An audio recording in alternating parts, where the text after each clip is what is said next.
오늘 부활이 있기에 소망이 있다. 이 제목부터 좀 이해하시면은 우리가 살 길이 있으니까 소망이 있다는 것이거든요. 사할, 죽을 사자. 소망이 없으면 살 길이 없죠. 근데 부활할 수 있으니까, 다시 살 길이 있으니까 소망이 있다는 거죠. 오늘 여러분이 부활의 기회가 있으니까 소망을 가리셔야 한다는 거죠. 이제 절기상으로 보면 이제 4월달은 이제 부활절인데, 모든 절기가 다 중요하지만 4월의 부활의 의미는, 더욱 중요한 의미는 바로 열매를 맺기 때문에 그렇습니다. 왜냐하면 성탄절 같은 경우는 어떻게 보면 부활을 위한, 결과를 위한 출생이죠. 봄으로 말하면은, 계절로 보면은 4월은, 부활절은 가을과 같은 날이에요. 열매를 맺고. 그런데 이제 예수님의 탄생은 봄과 같죠. 왜냐하면 씨앗을 뿌리니까. 예수가 오신 것은 앞으로 죽으시고 부활을 위한 시작점이죠. 난 시작이 없으면 결과가 없기 때문에 중요하지만은 이 부활의 의미가 그래요. 오늘 여러분이 4월달 한 달 동안에 부활만 할 거니까 부활의 의미를 확 깨뚫고 가셔야 해요. 성탄절은 성탄의 의미를 깨뚫고 가야 돼요. 교회 다니면서 모르겠어요. 띄엄띄엄 들어오는지 몰라도 확실하게 가르쳐주는 데가 별로 없더라고, 교회에서. 근데 이제 오늘 여러분은 그래서 저는 생각하기를 항상 많은 것들을 하지 말고 집중적으로 그 분야에 대해서 전문성을 가지고 확 뚫어야 된다는 생각을 하면서 예수 믿으면서 잘 모르고 가는 게 굉장히 많거든요. 이 부활이라고 하는 건 뭐냐면, 이제 성경만 읽으면은 개념이 잘 안 들어와요. 우리가 예를 들면 죽은 다음에 부활한다는 거 참 훌륭하죠. 그것도 부활이죠. 그리고 가장 중요한 메인이죠. 이거는 인간에 있어서 이 땅의 가장 인생의 그 난제 중에 하나가 죽음의 문제를 해결하는 부분이거든요. 근데 죽은 다음에 끝이라면 얼마나 섭섭하겠어요. 사랑했던 남녀, 아내와 남편이, 자녀들이, 부모님이 헤어진다는 거죠. 그래서 절망인가? 이 땅에 그것은, 죽으면 끝나는 거 절망이잖아요. 근데 소망이 있는 거죠. 왜냐하면 부활해가지고 다시 만나니까. 어디서, 물론 천국이냐 지옥이냐 하지만 천국 가서 만날 희망이기 때문에 죽음이 우리가 두렵지 않고, 또 죽음도 기쁘게 받아들일 수 있는 것은 다시 만날 소망이 있기 때문에, 우리가 예수 믿고 죽으면은 부활하여서 천국에 만나는 소망. 그러니까 그 부활의 소망을 주신 거니까 이 죽음의 문제를 해결한 것이죠. 그런데 우리가 여기서 이 복음이라는 부분은, 그럼 죽고 나서의 문제만 해결되면은 이제 복음이 아니지요. 그래서 이제 우리가 다루는 건 뭐냐면, 살아 있으면서 좀 살 길을 찾아야 되겠다는 거지. 그렇죠? 그래서 오늘 여러분, 죽으면 우리가 죽은 다음에 일은 우리가 알아서 하는 것이고, 문제는 뭐냐면 이 땅에 있으면서 부활을 경험해야 한다는 것입니다. 할렐루야. 엄청나게 고생하다가 마지막 죽은 데 부활하는 거는, 그건 마음에 안 들어. 이 땅에서 부활하고 싶다 이거죠. 그렇죠? 자, 그리고 우리가 여기서 이제 부활에 대해서 얘기할 때, 먼저 사람마다 부활을 꿈을 꿔야 된다는 명제가 나오는 거죠. 왜 그럴까요? 여러분, 부활이 필요 없다는 거지. 여러분도 부활에 대한 동기가 없어. 이대로가 만족하는 거야. 이대로 만족하는 거죠. 이 말이 무슨 이야기면, 난 돈 벌 필요가 없어. 나 이 정도로 만족해. 그러면 이제 부활이라고 하는 것은 죽었다 살아난 건데, 죽었다고 생각하지 않는 거야. 근데 이대로 만족하니까 부활도 필요 없어. 그냥 이대로 갈 거야. 그런 사람에게는 부활이 필요 없고 그런 거죠. 그래서 우리가 여기서 이제 설정을 애초부터 잘해야 해요. 그 애초에 설정이 잘하는 게 뭐냐면은, 원래 인간이라는 그 의미를 아셔야 한다는 겁니다.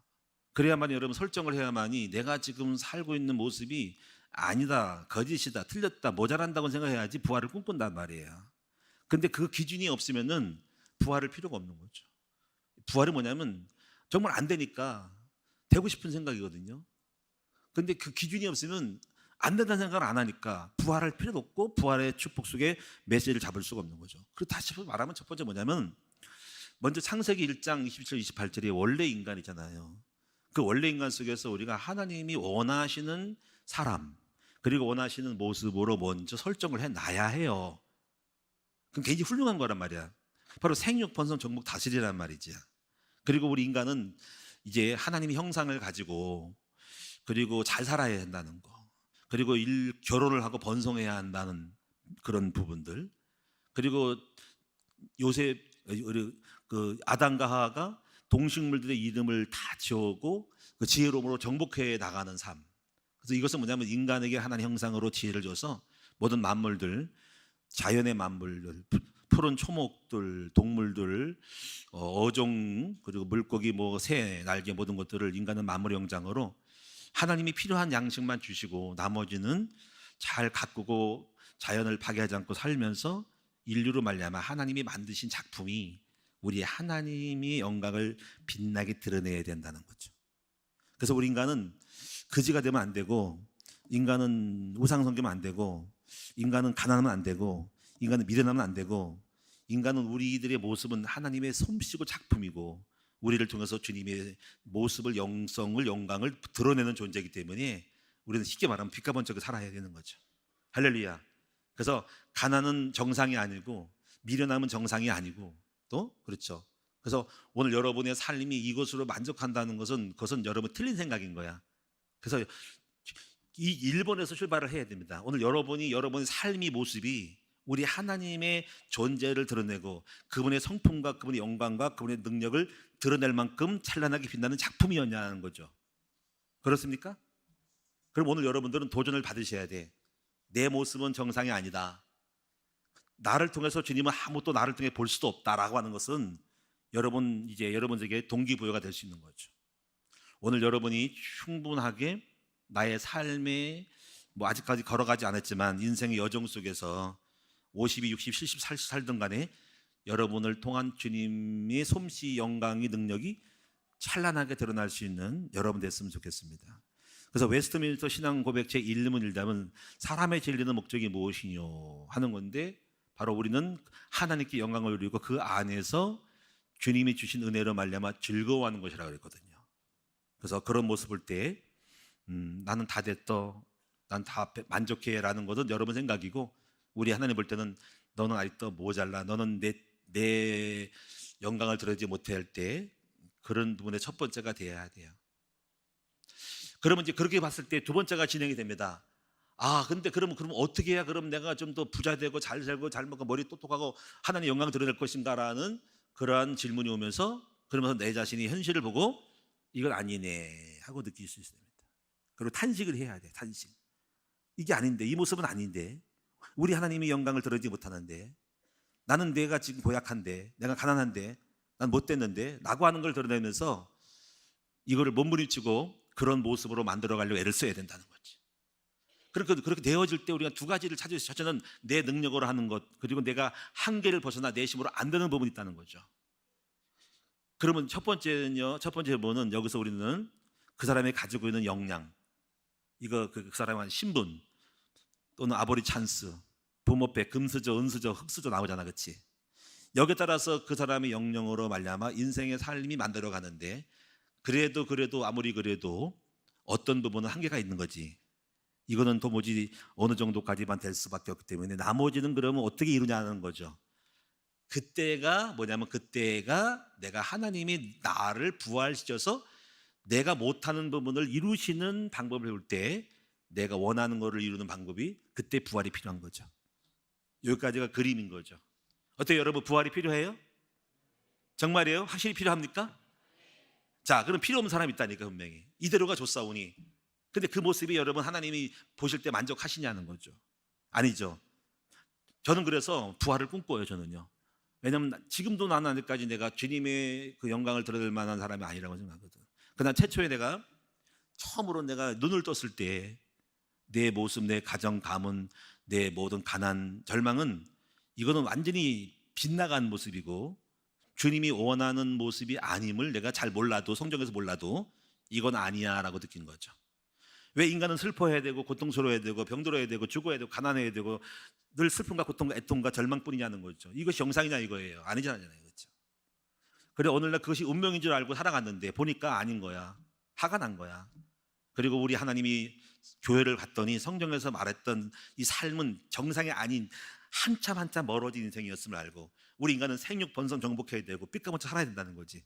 창세기장에 아브라함 같은 복을 받고 이삭 같은 복을 받고 야곱 같은 복을, 요셉 같은 복을 받고 자녀가 번성하고 뛰어나고 만물의 영장이 되어서 세상 사람을 살리시는 사람이 되어야 되는데 이게 뭐야 이게.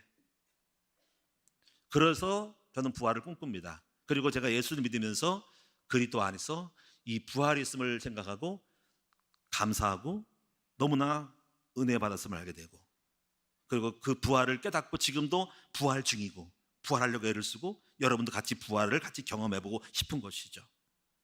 지금 제가 여러 가지 지금 여러분 그 스토리를 지금 흐름을 지금 보여드린 거예요. 여러분 부활을 꿈꾸시죠?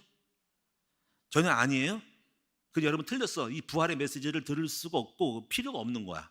그래서 성경은 말하잖아요. 예수님께서 병든 사람에게 의원이 필요했다고 말하는 거죠. 저는 병든 사람에게 의원이 필요해. 병들지 않다고 생각한 사람들, 이미 병들었지만 병든지 몰라. 이미 거지지만 거딘지를 몰라. 이미 영적으로 병들었지만 병들지 않다 생각해서 예수가 필요한 사람이 지금 숱하게 많고 있잖아요. 그래서 자기 자신을 발견하고 보는 자체가 축복이라는 것이죠. 저는 갈급합니다. 저는 필요합니다. 주님 은혜가 필요하다는 것이죠. 저는 그래서 이 부활을 꿈꾸고 부활을 기대합니다. 그리고 예수 안에서 부활이 있은 것에 대해 감사하고 소망을 갖고 결코 낙심하지 아니하며 끊임없는 부활을 경험하게 해서 오늘도 죽고 내일도 죽고 그래서 나중에 부활로 나타나기를 원하는 것이죠. 우리 함께 같이 부활을 경험하는 저와 여러분 됩시다. 그 예수의 소망이 있죠. 그래서 이게 제가요, 이런 것들을 여러분이 이제 보시면서 많은 눈들을 여시면서 여러분이 이 부활의 메시지, 부활을 이해를 못하면 안 되고요. 그래서 예수가 왜 우리가 복음이냐면 절망 속에 있는 인간에게 부활할 수 있는 길을 열어준 거야. 내가 곧 길이요 진리요 생명이니 나로 말미암아 아버지께로 올 자가 없다는 거. 그래서 이 복음인 거야. 복음은 복된 소식인데 기쁨의 소식이라는 거죠. 절망에 빠져 있고 어둠에 빠져 있고 혼돈 카오스에 빠져 있던 인간에게 빛이 임했다는 거죠. 그래서 여러분이 이제 교회를 다니면서 내가 왜 예수를 믿는지 모른다는 말이지. 그래서 오늘 여러분이 이제 세상을 보는 눈을 여셔야 되는데 그 첫 번째가 창세기 3장 세상을 보셔야 되는데 이게 의미가 뭐냐면요, 인간은 원래부터 죄성 가운데 태어났다는 거죠. 그래가지고 인간이 좀 더 태어나면서부터 망하는 쪽으로 가는 거야. 마치 우리가요 그 시골의 그 잔디나 풀을 보면은요 시골집을 샀단 말이야. 그러면 한 1년 있다가 가면은요 잡초가 우송해져 있어요. 제대로 온전히 되어 있는 집이 없어. 원래 뿌리가 잡초가 나오게 돼서 인간은 손을 대고 가꾸지 않으면 그렇게 잡풀 나가지고 벌레 들어가고 뱀 나가오고 막 그래서 무너지는 것이 인간인 거야. 그래서 인간은 원래부터 죄성이 있기 때문에 자라고 성장하면서 뭔가 만지거나 약을 안 치게 되면은 마지막 말년이 안 좋아. 그래서 복음이 없는 사람이 노력을 하고 부모 뺑 믿고 노력해가지고 대통령에 국회의원 돼도 마지막 말년이 별로 좋은 사람 하나도 없어. 그 안에 중간에 약초를 뿌려야 돼. 약을 뿌려야 돼. 그 약은 뭐냐면 예수가 없는 사람들은 말년이 안 좋아. 대통령 보세요. 복음이 없이 왕노릇하다가 말년이 좋지 않잖아. 그건 당연한 거예요. 그래서 그리스도가 없고 복음 없는 사람들은 성공할수록 교만해 버리고 또 잘 나갈수록 타락해 버리고요. 이상한 짓 하는 거지. 그래서 말년이 안 좋아. 그러니까 그걸 보고 불화할 필요가 없는 거지. 그래서 여러분 이게 창세기 3장의 이 죄성으로 인해서 그 인간의 본성으로 타락한 거를 보는 눈이 열려져야 되고, 두 번째 그 인간이 만든 제도, 종교가 있어. 이 종교가 또 한심스러운 종교가 많은 거죠. 대표적인 종교가 저는 유교라고 생각을 해요. 유교의 좋은 점은 여러분이 상강오륜이 유교의 대표적인 하나의 교회의 교리일 수 있잖아요. 참 좋은 거죠. 뭐 상강오륜 보면은 뭐 군의신강, 뭐 부의자강 뭐 이런 거 나오잖아요, 그렇죠? 부부유별, 부자유친, 또 장유유서 얼마나 좋은 거예요, 그렇죠? 참 좋죠. 어른을 알아보고 어린아이는 어른을 알아보라는 거죠. 또 부자유친, 아버지와 자식은 친해라는 거죠. 남녀 부부 사이는 구별되어야 한다는 거 부부유별이잖아요, 그렇죠? 참 좋은 거죠. 그런데 참 좋은데 놓치는 게 있죠. 그럼 그렇게 신분을 고착했을 때 나오는 현상이 뭘까요? 그럼 양반과 쌍놈에 대한 걸 고착화시켜 버리잖아요, 그렇죠? 그게 함정이에요. 하나는 좋고 하나는 빠졌어.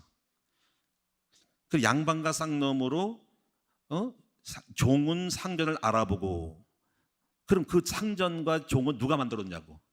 그러면 그런 거를 핑계로 해서 가진 자들이 기득권 속에서 뭐 어른을 공경하는 건 참 좋지만 그거 다 적용되는 건 아니죠. 그건 훌륭한데. 그럼 이미 만들어준 장유유서 쌍놈과 양반을 똑같이 고정시켜서 쌍놈이 너는 주인을 하극상하면 안 돼, 쿠데타 일으키면 안 돼라고 말해주면서, 그러니까 기득권자들이 그걸 갖다가 받아들임으로써 유교는 굉장히 정치인들 권력자들에게는 좋은 기회였죠. 근데 성경을 볼 때는 그 종은 종으로 인생을 끝장을 내니까 도무지 일어날 수 있는 기회가 없고 부활이 없는 거죠. 소망이 없는 거죠. 종은 종의 자식을 만들어내는 거죠. 내 인생이 그 유교의 틀 안에서 여전히 내 인생의 내 족보는 종 아버지는 종의 자식을 낳고 후대는 종을 낳고 종놈으로 살아가는 인생이 결국 인생은 쪽나는 거고 끝장나는 거죠. 그것이 유교거든요. 좋은 점에서 불구하고 모순이 있는 거죠. 그래서 이런 것들은 온전치 못하는 종교예요. 그래서 이것은 아주 하등이라기보다 좋은 게 많이 있으니까 어른도 알아보는 거 좋고 또 뭐 여러 가지 장유석 분이신강이 좋은 거니까 그러면 신하는 부와 상 임금님을 이하에 살아간다는 거 믿고 신뢰하고 따라간다는 건데 좋은 거지만은 약점이 생긴 거죠. 그래서 이것이 온전치 못한 곳으로서 모든 인류에게는 복음이 될 수 없는 일부 가린 자들에 대한 그런 질서를 규명한 거라고 하기 때문에 그러면 종도면 어떡할 거야? 그러면 신분이 이미 고착된 사람은 어떨 거야? 그러면 여자는 어떨 거야? 남자는 이미 어른이고 여자는 이 남존여비로서 그렇게 만들어놨다면 이미 그게 규정된 거라면 어떡할 거야? 여전히 그런 남편이 그늘에 살아야 되는가? 여자는? 이런 것들이 이제 온전히 못한 종교라고 하는 것이죠. 근데 기독교가 들어와서 이걸 다 파헤버렸죠. 물론 그런 어떤 어른을 알아보고 관계 설정을 잘하는 건 성경이 없는 게 아니고 중요한 건 뭐냐면 모든 인간은 동적이고 동등되다는 거죠. 다만 어떤 남녀의 차별이 있을 뿐이지 능력은 동일하고 인권은 동일하다는 것이죠. 그래서 이 복음은 모든 사람에게 해방이었죠. 특히 기독교가 들어왔을 때 우리나라의 남존여비 사상, 노예 제도의 혁파와 이런 것들은 획기적이고 개혁이죠. 그래서 그들에게는 이것이 바로 부활이었죠. 그러나 기득권자는 이 복음은 반역이고 저항이고 우리에게 안 맞는 마음에 안 드는 뭔가 반항이죠. 그래서 이 예수 그리스도를 잡아 죽이려고 했죠. 그래서 이런 것들이 여러분 속에 우리 인간이 있어서 어떤 사람에게는 여전히 살만한 세상이지만 어떤 사람에게는 살 수 없는 지옥 같은 헬, 어스, 지옥, 조선이 되어버리는 거죠. 그래서 이런 부분들을 눈을 여셔서 절망과 슬픔과 탄식과 평생의 운명의 삶으로 살아가는 인생들에게 빛이 없고, 그렇죠. 흑인 노예도 마찬가지잖아요.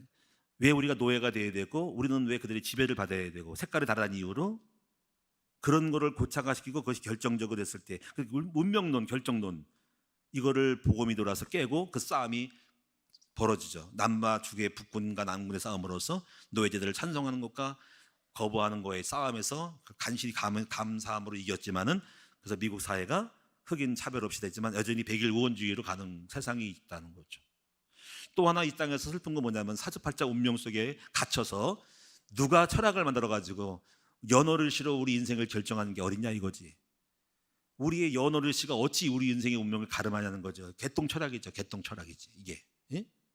그런 거에 잡혀가지고 인생을 그냥 결정적으로 나는 아무로 할 수 없는 종놈으로 평생 살 수밖에 없는 그런 사람으로 고착해 되어지는 삶은 이 땅에 어둠이었고 흑암이 역사했던 사상과 종교를 만들어서 인간을 말살하는 정책이었다는 거죠. 이런 것들을 여러분 세상을 보는 눈을 여시는 여러분 됐으면 좋겠습니다.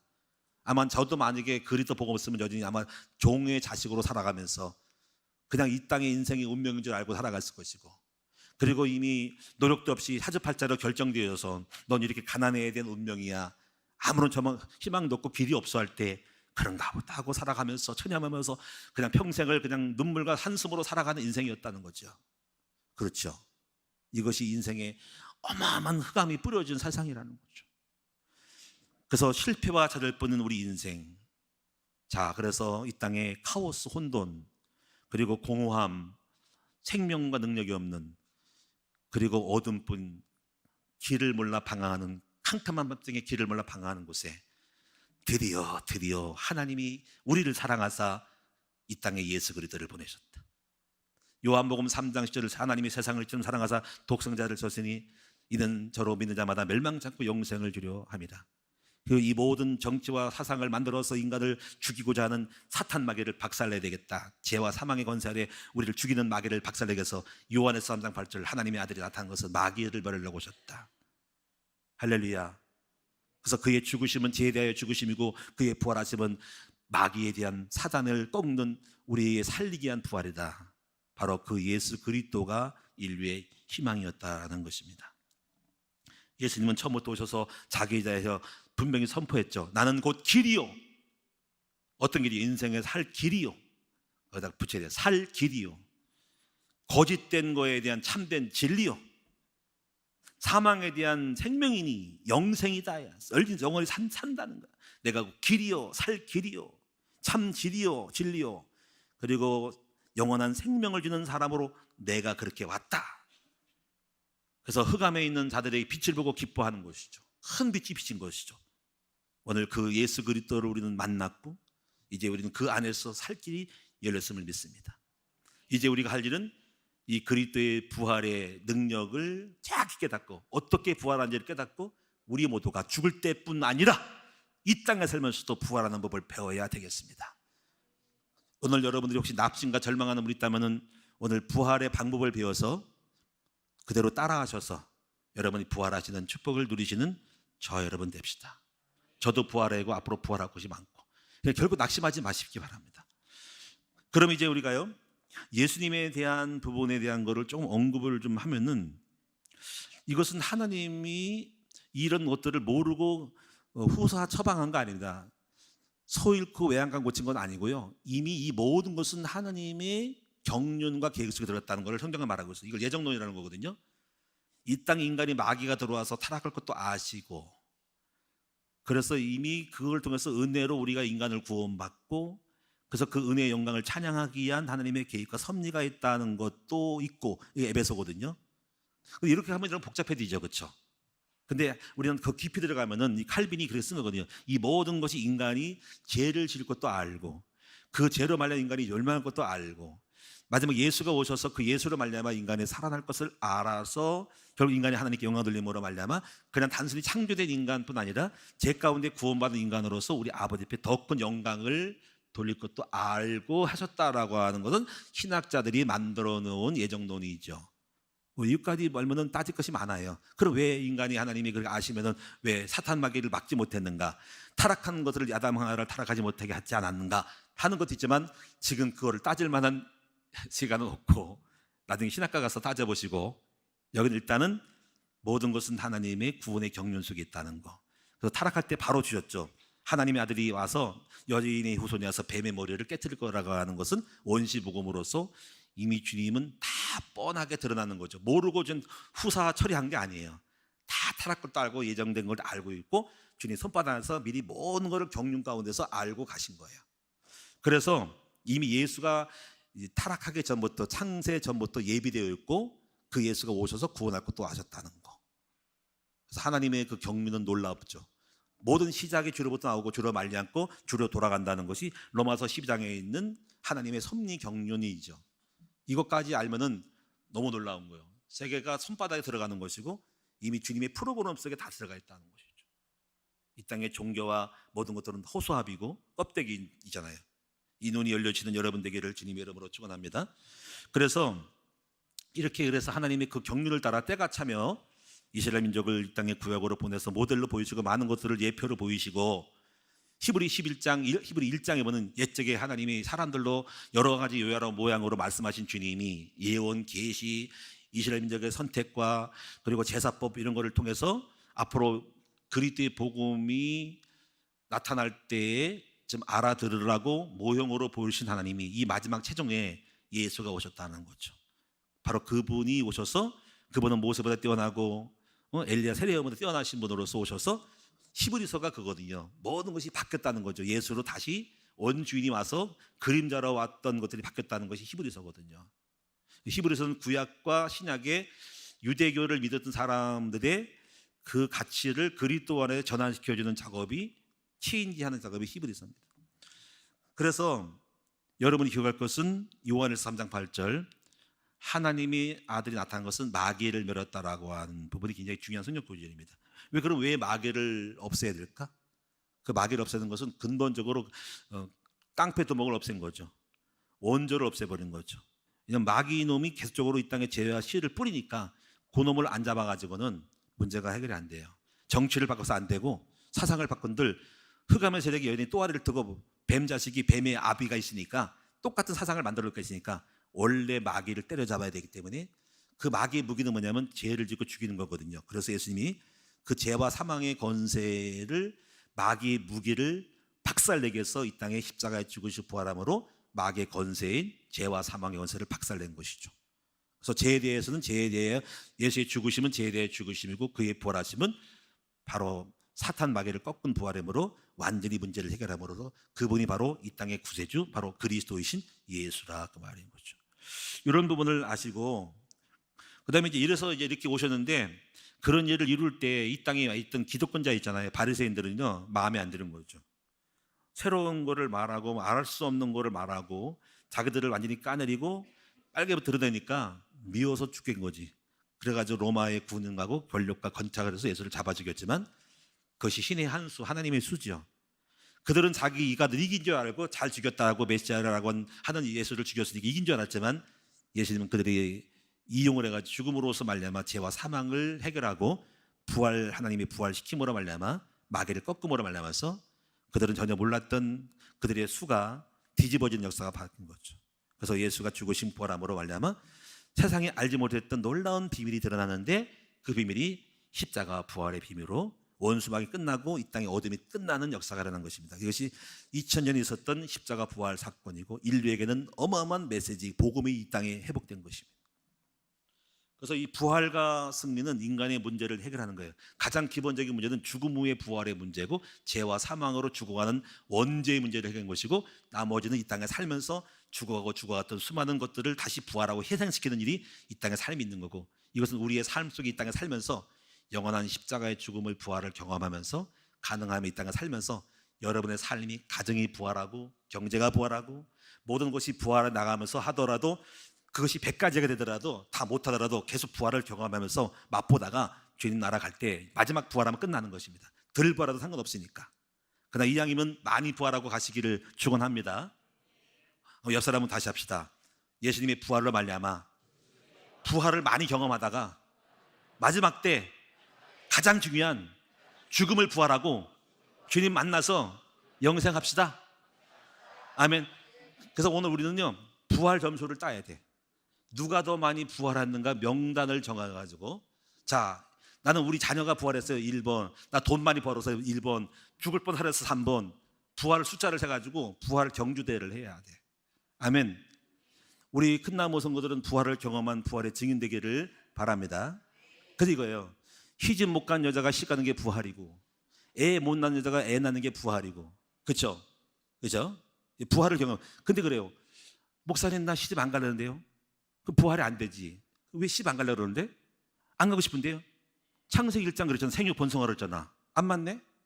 그래 이게 안 맞는 거예요. 여러분이 그 창세기를 원래 모르는 거예요. 그러니까 주님의 계획을 모르니까 그따위 소리를 하고 있는 거예요. 무슨 얘기겠죠? 나 가난해질래요. 그럼 가난해가지고 지금 영광 돌릴 수 있으면 그렇게 해봐. 가난해가지고 뭘 하겠는데? 아니 그래 부자 되셔야 하니까. 여러분 부자 되기 바랍니다. 그럼 부자 돼서 뭐 할 건데? 주님의 영광을 드러낼 거 아닙니까? 왕창 주님을 헌신하고 그렇죠. 그럼 부활시켜줬는데 필요가 없대. 부활도 필요 없는 거야. 그럼 저는 안 그래요. 저는 많이 부자 돼가지고 부활해서 부자 돼가지고 하나님의 영광 드리고 싶어. 그러니까 물질 부활을 좀 시켜야 되겠습니다. 할렐루야. 내가 몸이 아파 병들어 죽어. 그럼 죽을래? 그러면 그대로 갈 거야? 아니요. 저는 오래 살 거예요. 한 120세까지 살아가지고 주님 영광을 많이 줄 거예요. 그래서 부활을 필요해요. 죽을 때까지 120세까지 건강하게 하달라고 부활시켜주세요.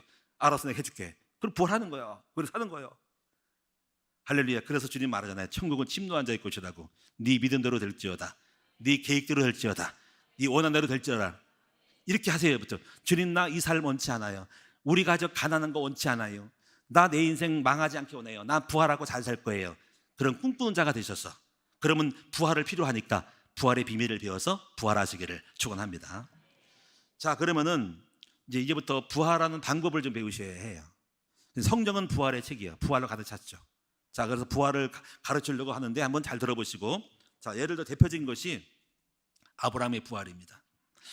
아브라함이 75세의 할아버지 때에 예수가 부르셨어요. 갈대아 우르에서 이라크 지역에서 불러가지고 이스라엘 땅으로 들어왔어요.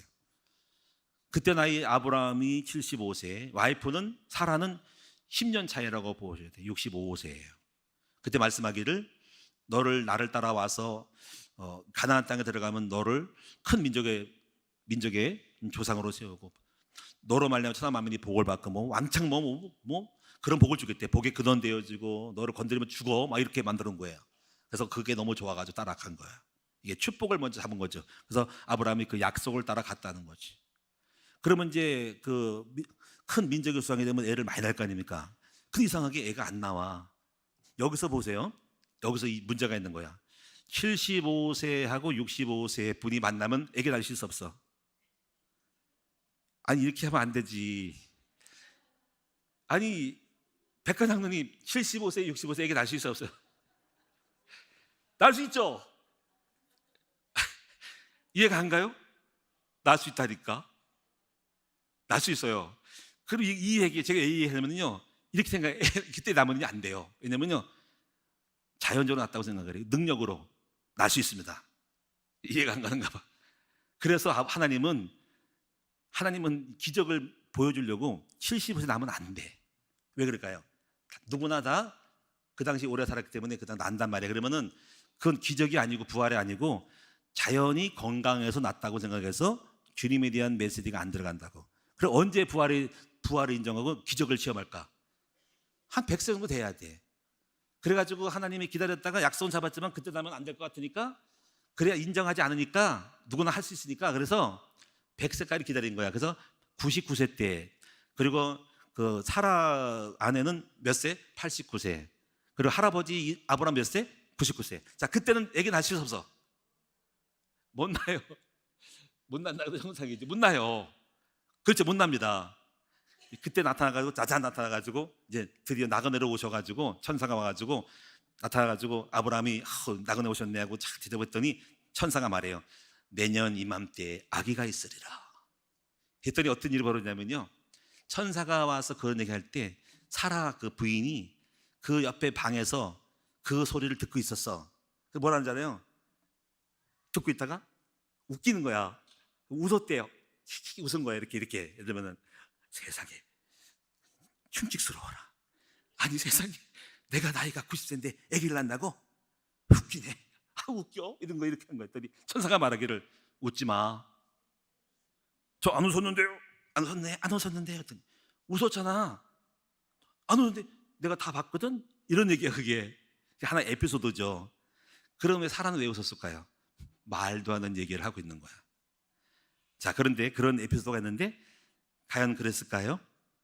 맞습니다. 그 다음에 어쩌지 해가지고 얘기를 한 거야. 그럼 이것은 뭡니까? 아브라함에게서 뭡니까? 죽은 태의 문이 닫혔는데 여자가 아기를 낳는 능력이 떨어졌는데 주님의 능력이 임하여서 생산하는 능력을 가졌으니 그것은 바로 뭐가 되니까 부활이 된 거라는 거죠. 그래서 아브라함은 우리에게 바로 부활을 보여주신 거예요. 죽음과만 부활 아니라 부활이 이거예요. 이렇게 말하면 아기 못 낳는 사람이 불가능한 사람이 주님의 능력이 임하면 아기를 낳을 수 있다. 이게 부활인 거죠. 아멘. 그래서 그때 막 웃었을 때 주님이 이렇게 천사가 이렇게 말합니다. 어떻게 가능할까? 그게 했더니 천사가 하는 말이 이거예요. 그게 바로 창세기 18장 14절에 이렇게 말했어요.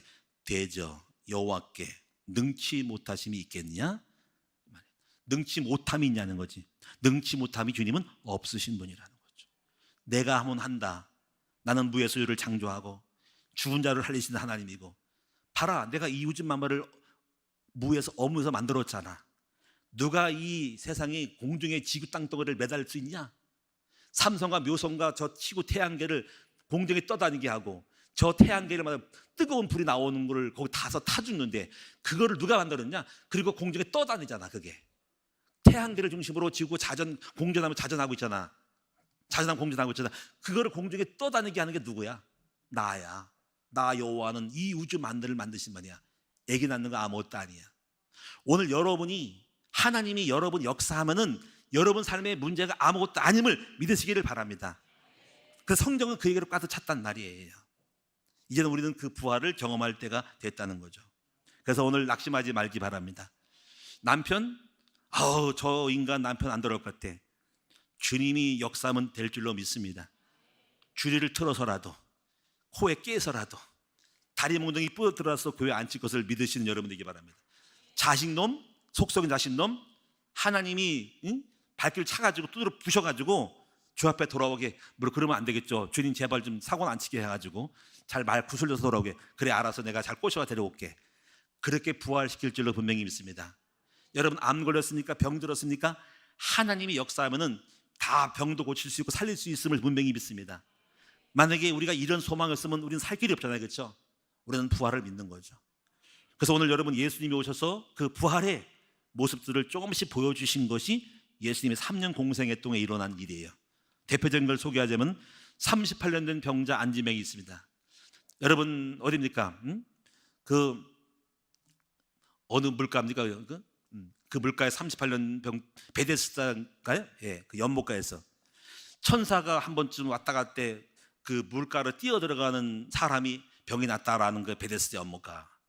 근데 이 안진뱅이는 뛰어갈 수가 없죠. 안진뱅이 자체라 몸이 아파서 가려고 그러면 다른 사람이 좀 몸이 좋은 사람이 뛰어가니까 기회를 계속 놓치면서 그렇게 세월을 38년 병자의 세월을 마치고 평생 인생 운명이 병으로 안진뱅이로 갈 뻔한 사람이죠.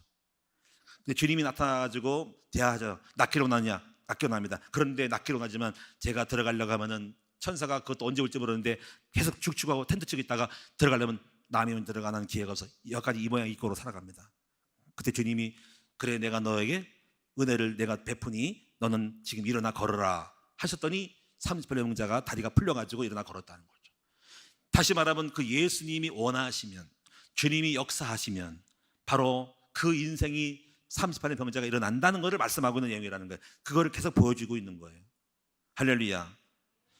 여러분 예수가 오셔서 귀신들이 떠나가게 되고 평생 귀신 들려서 인간이 이 땅에 의원으로 병원으로 못 고쳤던 것도 악한 영을 쫓아내니까 안지매가 일어나고 그리고 벙어리가 말을 하게 되고 소경이 눈을 뜬 일이 벌어진 게 뭐냐면 우리 예수 그리스도 안에 부활이 있다라는 것을 계속 주님은 보여주시고 있다는 이야기입니다. 수십 명, 수천 명을 먹이는 것도 있단 말이에요. 예수님이 누가 어떻게 먹이냐 빌립에게 시험했지만은 이건 불가능한 거 똑똑 없고 양식도 없습니다. 돈도 들어갑니다.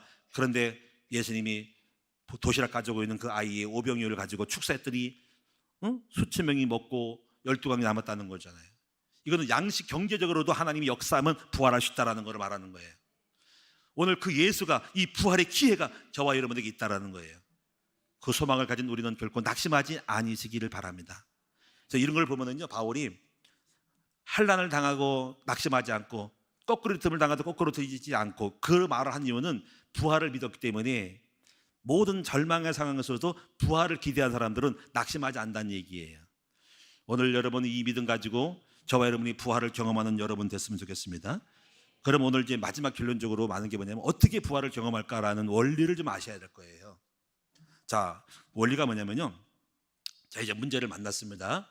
자, 문제가 두 가지로 우리는 해결하렵니다. 첫째는 내 힘으로 내가 가진 역량, 내가 가진 자본주의 하는 자본을 가지고 투자하고 머리를 쓰고 전략을 쓰고 다 애써서 인맥을 동원해 합니다.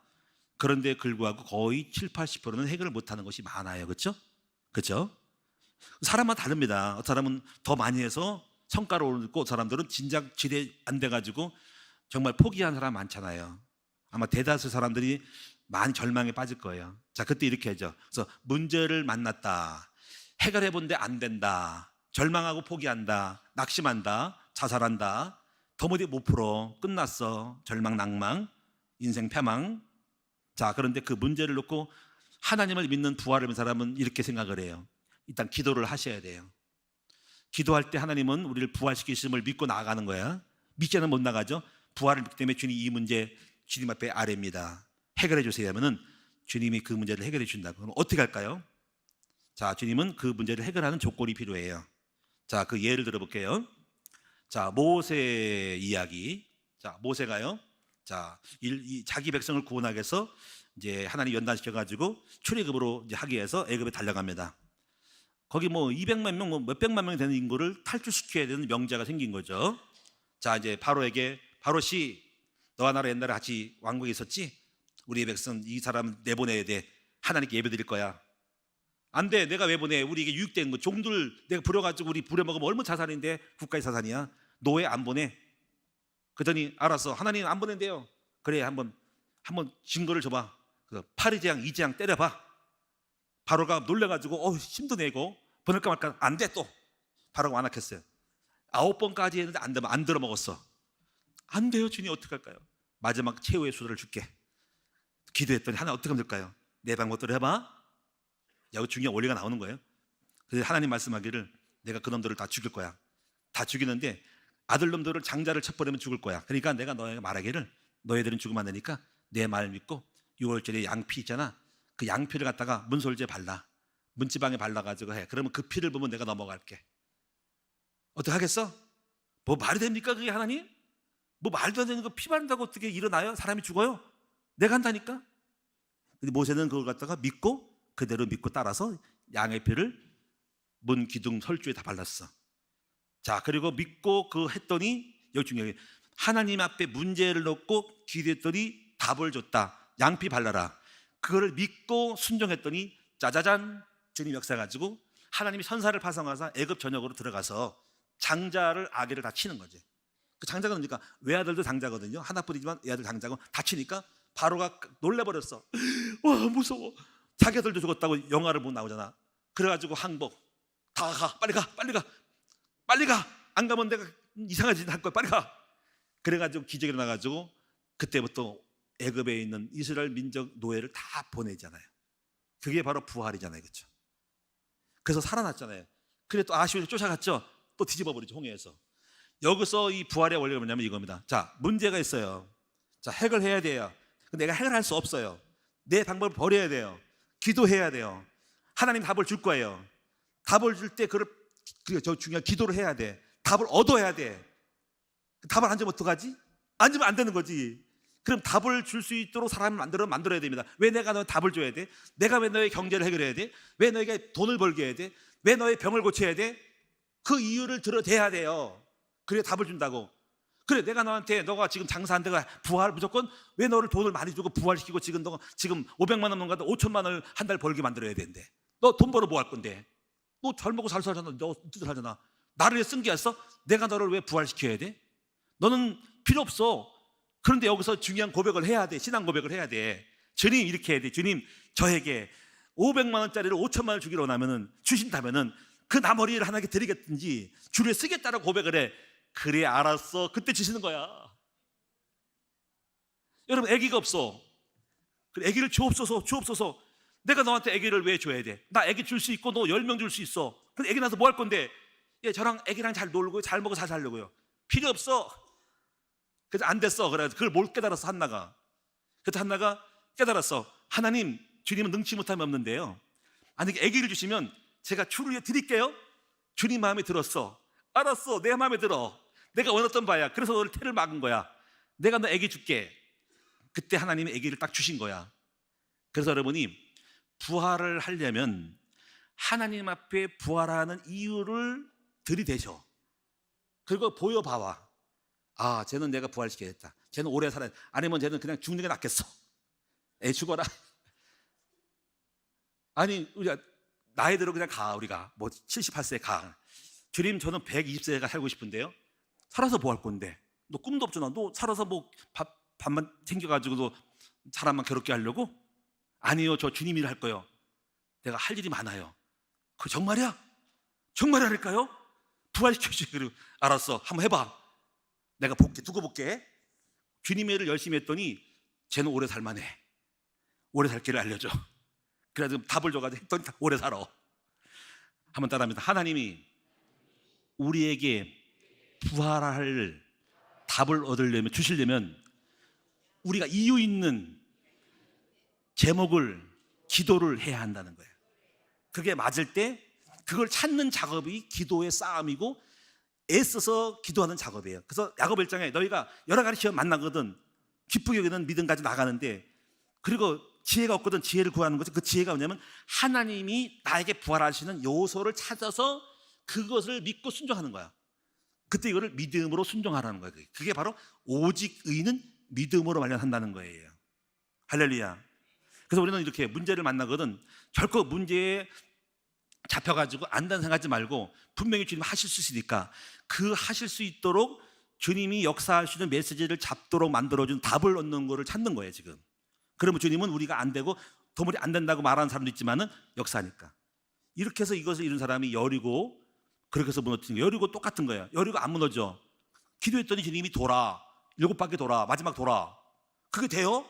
아니 이 건물 빌딩이 이거 더 큰 빌딩이 무너진다고요?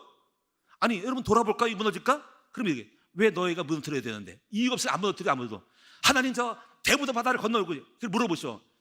너 쓸데없이 이 바다 건너라 그래. 바다 건넌다고 역사 아니란다고. 무슨 얘기 하겠죠? 바다 건널 이유가 뭐가 있어? 출애굽해 여러분? 가서 백성을 건질 거야? 이유가 없잖아. 그 기적이 아니라고 필요가 없는 거야. 그러니까 기적이 일어나려면 부활하려면 필요하게 해야 돼. 나에게 기적이 일어날 수 있는 이유를 만들어서 해야 한다는 거죠.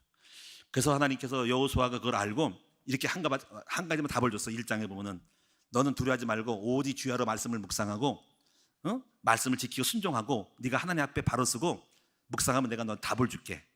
그 믿음으로 말씀을 읽고 순종하면 내가 역사할게. 그거밖에 없어. 다른 거 없어. 구체적인 디테일한 걸 안 주고 다만 내가 역사하는 건 그때 가서 주는 거야. 너는 믿고 순종해 했더니 여호수아 기도했더니 그때마다 요단 건널 때는 언약궤를 메고 강을 건너고 2,000규빗을 뛰고 건너라. 말도 안 되는 얘기를 할 때 믿고 순종했더니 하나님 갈라버리고 그게 부활이고, 여름 때는 하나님 어떻게 못할까요? 기도했더니 하나님이 돌아 맞아 7번 돌고 외쳐. 그게 다예요? 다야. 믿을래 안 믿을래? 안 믿는데요? 하지마. 그러면 안 돼. 믿고 했더니 또 하나님은 틀린 것이죠. 그래서 여러분 문제를 해결한 사람들 일단은 기도를 짱짱하게 하고 여러분이 하나님이 부활할 수밖에 없는 사람으로 동기부여를 고백을 잘 하셔야 돼요. 그리고 이건 그때뿐 아니라 평상시도 하나님 앞에 뭔가 역사할 수 있는 사람으로 발전돼야 돼. 그런 사람들은 특별히 많은 기도 안 해도 막 역사가 나거든요. 자, 오늘 저도 이렇게 해서 제가 인생 삶 속에서 죽었던 활, 부활을 많이 경험해서 여기까지 왔어요. 오늘 저와 여러분도 이제부터 이제 여러분이 할 일이에요. 그래서 오늘 여러분이 부활의 원리를 깨닫고 깨달았다고 하면 안 되고 실제적으로 여러분이 부활하셔야 됩니다. 그게 능력이거든요. 이론으로 알지 말고 우리 함께 경험을 합시다. 그리고 이것은 저는 알려준 것뿐이 여러분 탓이에요. 여러분이 하셔야 돼. 한번 부활합시다. 그리고 꿈을 가져야 돼. 꿈 없으면 부활이 안 되고. 그리고 이제부터 하나님께 부활할 수밖에 없는 메시지를 받아서 우리 4월 달에 또 평생도록 계속 부활을 경험하는 여러분 됩시다. 바울이 이런 말했어요. 나는 날마다 죽노라는 말은 여기서 부활을 하려면 그 뜻을 따라가면 내 자아가 깨져야 되죠. 그렇죠? 내 생각이 많으면 안 되겠죠. 내 의견이 많으면 못 가니까 왜 내가 돌아가야 돼? 그래서 교회 공동체는요, 부활을 경험한 사람들은 자기의 논리에 빠지면 안 돼요. 왜냐면 내가 부활을 갈 건데 같은 등역자들이 이거를 못해가지고 인간의 생각으로 가면 부활이 깨져요. 그게 큰 문제가 되는 거죠. 그래서 이 부활을 경험한 공동체는 같은 마음과 같은 믿음을 가지고 성령 인도를 따라감으로써 순종을 함으로써 같이 갈 때 교회라는 공동체는 부활을 경험하는 계속 업되어서 계속 성장할 거예요. 기도합니다. 하나님 아버지, 사랑하는 우리 모든 성도들 부활을 경험하게 해 주시옵소서. 죽은 후에만 부활이 아니라 이 땅에서도 우리 목숨도 부활하고 경계도 부활하고 자녀도 부활하고 남편도 아내도 부활하고 우리 성도들이 다 부활함으로 말미암아 부활의 증인으로 이 복음의 증인으로 세워 주옵소서. 예수님의 이름으로 감사하며 기도합니다. 아멘. 찬양하겠습니다.